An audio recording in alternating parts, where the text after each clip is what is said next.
Questa poi è una figura simpatica che dietro questo retroscena si nascondevano parecchi misfatti, una cilla. Quando la miseria infama per natura, io per la scitella e per baracca, si rusicava ma tarazza e mura e chi teneva i sudici in del sacco. Ma che li poverelli, grazie a Dio, a stienda rimediavano qualcosa, con poche brodi o poche fantasie. Mettevano in donnina o poche rose.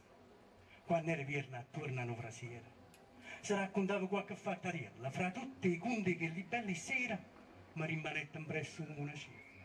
Ignor sì, mi parlei che lo sparatello che si diceva che era bravo assai. Io l'aspettavo sempre a piccerilla, ma a casa mia non ci veniva mai. Chissà perché poi a casa di Margherita qualcuno malignando sosteneva che appena si nasceva suo marito, una cella tanto accompagnava.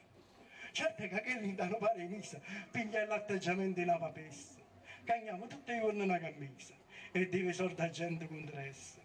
Era uno spartillo benestante, che fiscava spesso a Margherita, spassando simbolietta a fare l'amante perché non può incucciare lo marito. Poi quando che l'ha preso all'ospedale con la capa rotta e chi ne fa tanella, l'ha domandato chi t'ha fatto male? E se lo rispondette come una cera.